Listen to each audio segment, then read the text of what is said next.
कल London session में gold में हमें करीबन यहाँ पे 560 पिप्स के आसपास का एक अच्छा सा अप मूव देखने को मिला है। उसके बाद जब आपका यहाँ पे न्यूयॉर्क सेशन ओपन हुआ, एशियन सेशन का हाई भी स्वीप हो गया था, तो फिर हमें यहाँ पे एक छोटा सा रिकवरी देखने को मिला, एक छोटा सा डाउन मूव देखने को मिला। करीबन 475 पिप्स के आसपास का यहाँ पे हमें एक छोटा सा डाउन मूव देखने को मिला था। उसके बाद जब यहाँ पे लंदन सेशन क्लोज हो गया, सिर्फ आपका न्यूयॉर्क सेशन ओपन था, वहां पे हमें एक अच्छा सा 545 पिप्स का एक अच्छा अप मूव भी देखने को मिला था गोल्ड में। बिटकॉइन की बात करें तो बिटकॉइन में भी आप यहाँ पे देख सकते हैं कि कल करीबन लंदन सेशन में हमें यहाँ पे 1070 पॉइंट्स के आसपास का हमें एक अच्छा अप मूव देखने को मिला है। फिर एशियन सेशन के हाई के ऊपर की लिक्विडिटी स्वीप करने के बाद प्राइस यहाँ से रिवर्स हो गया था। जब आपका लंदन सेशन यहाँ पे भी क्लोज हो गया था, सिर्फ यहाँ पे आपका न्यूयॉर्क सेशन जब एक्टिव था, तो यहाँ से हमें एक अच्छा डाउन मूव भी देखने को मिला। करीबन 800 पॉइंट्स का हमें यहाँ पे एक अच्छा डाउन मूव देखने को मिला। उसके बाद प्राइस यहाँ पे इस रिजेक्शन ब्लॉक से इस ट्रेंड लाइन पे सपोर्ट लेकर के अभी भी उसी जगह पे चल रहा है। तो चलिए चलते हैं चार्ट पे, देखते हैं आज हमें किस तरीके का मोमेंटम देखने को मिल सकता है गोल्ड और बिटकॉइन में। लंदन और न्यूयॉर्क सेशन में कौन से ऐसे लेवल है जहां पे प्राइस रेजिस्टेंस फेस कर रहा है, जहां पे सपोर्ट फेस कर रहा है, जहां से हम बाइंग के लिए देख सकते हैं,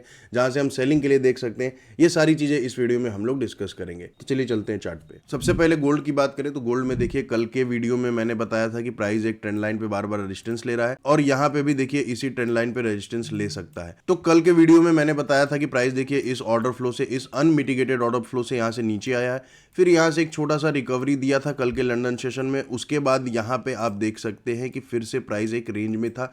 बहुत ज़्यादा मोमेंटम हमें देखने को नहीं मिला है, लेकिन फिर भी ठीक ठाक मोमेंटम था यहाँ पे। इसी ट्रेंड लाइन से देखिए यहाँ पे रेजिस्टेंस लेकर के प्राइस यहाँ पे रिवर्स हो गया था। अब यहाँ पे देखिए दो तीन कॉन्फ्लुएंसेस थे। पहला आपका यहाँ पे देखिए क्या था कि यहाँ पे देखिए एक एरिया ऑफ इंटरेस्ट था, ये आपका 15 मिनट का एरिया ऑफ इंटरेस्ट था, और जस्ट आपका यहाँ पे ट्रेंड लाइन का भी रेजिस्टेंस था। तो ये आपका यहाँ पे एरिया ऑफ इंटरेस्ट जोन था। कल का देखिए जब यहाँ पे एशियन सेशन का हाई स्वीप हुआ था, तो प्राइस देखिए उसी एरिया ऑफ इंटरेस्ट जोन में भी था, और यहाँ पे एक ट्रेंड लाइन का रेजिस्टेंस भी था। उसी ट्रेंड लाइन के रेजिस्टेंस पे एरिया ऑफ इंटरेस्ट के ऑर्डर्स पे यहाँ पे पिक करके फिर प्राइस यहाँ से देखिए बार बार नीचे आ रहा है। तो यहाँ पे भी देखिए पहली बार हमें मिटिगेशन यहाँ पे देखने को मिला था, इस वाले लेवल पे मिटिगेशन देखने को मिला, प्राइस यहाँ से नीचे गिरा।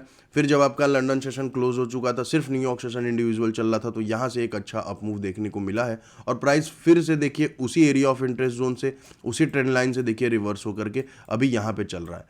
तो अब देखिए आज का जो एशियन सेशन का हाई और लो है, गोल्ड की अगर हम बात करते हैं तो आज का जो एशियन सेशन का हाई है वो ये है, और एशियन सेशन का लो ये है। तो मेरे हिसाब से देखिए प्राइस जो है वो नीचे जा सकता है, नीचे जाएगा। इस कल के लंदन सेशन के लो की लिक्विडिटी स्वीप करेगा।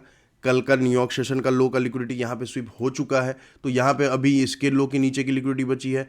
यहाँ पे जो लो है इस लो की भी लिक्विडिटी अभी बची हुई है, यहाँ पे जो लो है इस लो की भी लिक्विडिटी अभी बची हुई है। तो प्राइस में भी हो सकता है कि यहाँ से नीचे जाए, नीचे जा करके इन सारी लिक्विडिटीज़ को स्वीप करके फिर हमें एक अच्छा रिवर्सल इसी 4 आवर्स के ऑर्डर ब्लॉक से हमें देखने को मिले। क्योंकि देखिए ये स्ट्रॉन्ग ट्रेंड लाइन है, प्राइस बार बार उसी ट्रेंड लाइन पे, जो रेजिस्टेंस वाली ट्रेंड लाइन है ऊपर, उसी पे प्राइस बार बार रेजिस्टेंस ले रहा है, और प्राइस ऊपर नहीं जा पा रहा है। तो देखिए ऊपर तो काफ़ी ज़्यादा अभी लिक्विडिटी बची है, ठीक है, इन सारे लेवल्स पे लिक्विडिटी बची है, यहाँ पे भी लिक्विडिटी है, यहाँ पे भी लिक्विडिटी है, यहाँ भी है, यहाँ भी है। तो ऊपर ये जितने भी हाईज हैं, यहाँ पे जितने भी आप हाई देख रहे हैं ना, इन सब के ऊपर यहाँ पे लिक्विडिटी बची है। तो प्राइस में भी हो सकता है कि पहले नीचे की लिक्विडिटी स्वीप करेगा, उसके बाद फिर यहाँ से ऊपर जाएगा और सारी लिक्विडिटी स्वीप करेगा। क्योंकि देखिए प्राइस को एक अच्छा मोमेंटम देने के लिए, एक बड़ा मूव देने के लिए भी लिक्विडिटी की ज़रूरत पड़ती है, ठीक है। तो यहाँ से में भी हो सकता है कि इसके नीचे की लिक्विडिटी स्वीप करके फिर उसके बाद हमें एक अच्छा अप मूव देखने को मिले कि ऊपर की सारी लिक्विडिटी स्वीप हो। लेकिन अगर मान के चलिए कि प्राइस यहाँ से अगर ऊपर जाता है, यहाँ पे अभी इस लो की सिर्फ नीचे की लिक्विडिटी स्वीप करे, या यहाँ से रिवर्स हो जाता है, तो आप इस एरिया ऑफ इंटरेस्ट जोन से सेलिंग के लिए बिल्कुल प्रिपेयर रहेंगे। अगर इस ट्रेंड लाइन पे आकर के प्राइस कुछ अच्छा रिवर्सल देता है, या फिर आज का एशियन सेशन का हाई स्वीप करता है, तो फिर हमें एक यहाँ से अच्छा रिवर्सल देखने को मिल सकता है। अब देखिए कल मैंने बोला था कि कल यहाँ से अगर एशियन सेशन का हाई स्वीप करता है, फिर उसके बाद परसों का जो आपका एक तरीके से देखा जाए तो न्यूयॉर्क का हाई है, लंदन का हाई है, जो कि अभी भी वहाँ की लिक्विडिटी स्वीप नहीं है, तो अगर स्वीप करके रिवर्स होगा तो हम यहाँ से सेलिंग के लिए देखेंगे। बट देखिए कल एशियन सेशन का जब हाई ही स्वीप हुआ था, तो ही हमें एक अच्छा रिवर्सल देखने को मिला था। तो यहाँ पे भी हमारे पास एक ट्रेंड लाइन है, एक एरिया ऑफ इंटरेस्ट जोन है, एक तरीके से उसको कह सकते हैं, हम पॉइंट ऑफ इंटरेस्ट जोन भी कह सकते हैं, पीओआई जोन भी कह सकते हैं, but area of interest zone भी है। तो यहाँ से प्राइस जो है मे बी अगर ऊपर जाता है तो आज के एशियन सेशन की लिक्विडिटी स्वीप करता है और यहाँ से हमें एक अच्छा रिवर्सल देगा, तो आप यहाँ से प्रॉपरली सेलिंग के लिए देखेंगे। बट मेरे हिसाब से देखिए प्राइस नीचे जाएगा। अभी आज के एशियन सेशन में देखिए जो है वो सेलर्स ज़्यादा एक्टिव है, ठीक है। आपको यहाँ से प्राइस गिरता ही हुआ ही लगातार देखने को मिला है। तो मेरे हिसाब से जो अभी प्राइस का जो करंट सिचुएशन चल रहा है वो यहाँ से नीचे जाएगा। नीचे जाने के बाद इन लोज की लिक्विडिटी स्वीप करने के बाद ही हमें एक अच्छा रिवर्सल देगा। क्योंकि देखिए जब इतना ऊपर जाएगा प्राइस, इस लेवल तक भी अगर जाने के लिए प्राइस ना एक अच्छे लिक्विडिटी लेवल्स को स्वीप करना बहुत ज़रूरी है। तो यहाँ से हमें एक अच्छा रिवर्सल देखने को मिल सकता है। तो आप प्रिपेयर्ड रहेंगे इस लेवल से, इस 4 आवर के बुलिश ऑर्डर ब्लॉक से आप प्रिपेयर्ड रहेंगे बाइंग के लिए। स्ट्रॉन्ग कंफर्मेशन मिलता है तो आप यहाँ से प्रॉपरली बाइंग साइड के लिए प्लान कर सकते हैं। कंफर्मेशन जैसे कि आपका कोई 15 मिनट पे कैंडलस्टिक पैटर्न बन रहा हो, या फिर कोई आपका बुलिश ऑर्डर ब्लॉक का सेटअप बन रहा हो, या फिर इंटरनल स्ट्रक्चर पे एमएसएस हो, तो आप यहाँ से प्रॉपरली बाइंग साइड के लिए प्लान कर सकते हैं। टारगेट की बात करें तो रिस्क रिवॉर्ड के हिसाब से 1:1, 1:2 या 1:3 के लिए आप यहाँ पे प्लान कर सकते हैं गोल्ड में। अब बात कर लेते हैं बिटकॉइन में। तो बिटकॉइन में देखिए यहाँ पे हमारे पास ये 1 आवर का ऑर्डर ब्लॉक था। कल के वीडियो में मैंने बोला था कि प्राइस देखिए उसी ऑर्डर ब्लॉक से यहाँ से ऊपर की तरफ जा सकता है और यहाँ पे जो लिक्विडिटी है वो स्वीप कर सकता है। मैंने कल के भी वीडियो में बताया था और परसों के भी वीडियो में बताया था। तो प्राइस देखिए एग्जैक्टली इसी ऑर्डर ब्लॉक से एकदम टैप करके यहीं से हमें एक अच्छा अपमूव दिया।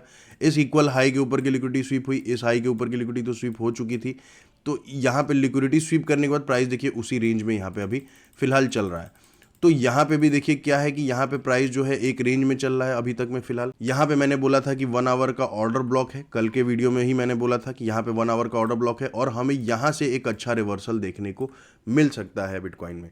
लेकिन अभी देखिए प्राइस उस लेवल पे पहुंचा नहीं था। यहाँ पे देखिए मिटिगेट नहीं हुआ था उस ऑर्डर ब्लॉक में, जो 1 आवर का अनमिटिगेटेड ऑर्डर ब्लॉक है। प्राइस उस ऑर्डर ब्लॉक में गया नहीं। क्यों नहीं गया? क्योंकि यहाँ पे देखिए ये आपका एक 1 आवर का ये ऑर्डर फ्लो है, यहाँ पे 4 आवर का आपका यहाँ पे ऑर्डर ब्लॉक है, जहाँ पे प्राइस एक बार रिवर्स हुआ था, जो इतना अच्छा हमें डाउन मूव देखने को मिला। उसके बाद प्राइस देखिए अभी उसी ऑर्डर फ्लो वाले जोन में सिर्फ टैप करके एक नीचे छोटा सा डाउन मूव दिया है। तो अभी फिलहाल देखिए जो हमारा बेरिश ऑर्डर ब्लॉक है 1 आवर का, वो अनमिटिगेटेड अभी भी है, प्राइस मिटिगेट नहीं किया है। यहाँ पे आप देख सकते हैं ये जो हमने रिजेक्शन ब्लॉक यहाँ पे मार्क करके रखा है मैंने, उसी रिजेक्शन ब्लॉक पे प्राइस देखिए पहले यहाँ पे रेजिस्टेंस ले रहा था, अब यहाँ पे प्राइस उसी रिजेक्शन ब्लॉक पे सपोर्ट ले रहा है। तो देखिए कभी भी कोई लेवल होता है या फिर आपका ऑर्डर ब्लॉक होता है या फिर आपका एफवीजी होता है, रिजेक्शन ब्लॉक्स होते हैं, जब वो मिटिगेट हो जाते हैं तो बाद में वो एक तरीके से पीओआई जोन का काम कर सकते हैं। तो देखिए प्राइस वहीं पे सपोर्ट ले रहा है, उसी रिजेक्शन ब्लॉक पे सपोर्ट ले रहा है और यहाँ पे एक छोटा सा ट्रेंड लाइन भी है। यहाँ पे आप देख रहे होंगे क्लियरली एक ट्रेंड लाइन भी है और इस ट्रेंड लाइन के नीचे काफी ज्यादा लिक्विडिटी है। तो मे भी मान के चलिए कि ट्रेंड लाइन अगर ब्रेक करता है प्राइस नीचे की लिक्विडिटी स्वीप करके फिर हमें एक अच्छा अपमूव देगा। तो अगर देखिए यहाँ पे 2 कंडीशन है बिटकॉइन में आज, अगर मान लीजिए इस ट्रेंड लाइन पे अगर ये ट्रेंड लाइन टूटता है, ट्रेंड लाइन के प्राइस नीचे आता है, तो आप रिवर्सल का कोई कंफर्मेशन ढूंढेंगे। क्योंकि देखिए ट्रेंड लाइन जैसे ही टूटेगी तो नीचे की लिक्विडिटी स्वीप होगी। जो लोग यहाँ पे बाइंग कर रहे होंगे, जो लोग इस लेवल से बाइंग करेंगे, उनका स्टॉप लॉस यहाँ पे होगा। तो यहाँ से जब ये नीचे आएगा, यहाँ पे हमें एक स्ट्रॉन्ग रिवर्सल का सिग्नल देता है, कोई कंफर्मेशन मिलती है, तो आप यहाँ से प्रॉपरली बाइंग साइड के लिए प्लान करेंगे और टारगेट आपका इस ऑर्डर ब्लॉक तक ही रहेगा, क्योंकि प्राइस यहाँ से इस अनमिटिगेटेड ऑर्डर ब्लॉक से एक अच्छा हमें डाउन मूव दे सकता है। तो अगर हम सिर्फ इंट्राडे की बात करें, लंदन सेशन न्यूयॉर्क सेशन की बात करें, तो यहाँ से आप कंफर्मेशन के साथ आप बाइंग के लिए प्लान करेंगे। जब इस 1 आवर के ऑर्डर ब्लॉक पे प्राइस आ जाएगा तो यहाँ से आप प्रॉपरली सेलिंग के लिए देखेंगे। दोनों जगह पे आपको कंफर्मेशन देखना है। कंफर्मेशन के लिए जैसे मैंने बताया है कि कैंडलस्टिक पैटर्न आपका 15 मिनट पे या फिर कोई आपका बुलिश या बेरिश ऑर्डर ब्लॉक का सेटअप बने, यहाँ पे बेरिश सेटअप बने ऑर्डर ब्लॉक का, यहाँ पे बुलिश ऑर्डर ब्लॉक का सेटअप बने, या फिर आपका कोई यहाँ पे एमएसएस होता है इंटरनल स्ट्रक्चर में, तो फिर आप यहाँ से आप सेलिंग के लिए देखेंगे, यहाँ से आप बाइंग के लिए देखेंगे। तो प्रॉपरली आप यहाँ से बाइंग के लिए देख सकते हैं जब ये ट्रेंड लाइन की लिक्विडिटी स्वीप हो जाती है। तो क्योंकि देखिए नीचे आएगा, यहाँ पे एशियन सेशन के लो की भी लिक्विडिटी स्वीप करेगा, जो लोग भी यहाँ पे बाइंग किए होंगे उनका स्टॉप लॉस यहाँ पे होगा, तो यहाँ से एक अच्छा हमें रिवर्सल देखने को मिल सकता है ट्रेंड लाइन स्वीप होने के बाद। ठीक है, तो आप यहाँ से बाइंग के लिए, और ये स्ट्रॉन्ग पॉइंट है, यहाँ से आप सेलिंग के लिए बिटकॉइन में देख सकते हैं। टारगेट की बात करें तो रिस्क रिवॉर्ड के हिसाब से 1:1, 1:2 या 1:3 के लिए आप यहाँ पे जा सकते हैं। तो ये आज का गोल्ड और बिटकॉइन का एनालिसिस था कि हमें लंदन सेशन और न्यूयॉर्क सेशन में किस तरीके का मोमेंटम देखने को मिल सकता है, कौन से ऐसे लेवल है जहाँ से हमें बाइंग के लिए देखना है, कौन से ऐसे लेवल है जहाँ से हमें सेलिंग के लिए देखना है। ये सारी चीज़ें इस वीडियो में हम लोगों ने डिस्कस कर ली हैं। चैनल को सब्सक्राइब कर दें। मिलते हैं आप लोगों से अगले वीडियो में एक नए टेक्निकल एनालिसिस के साथ। तब तक के लिए आप अपना ख्याल रखें। धन्यवाद।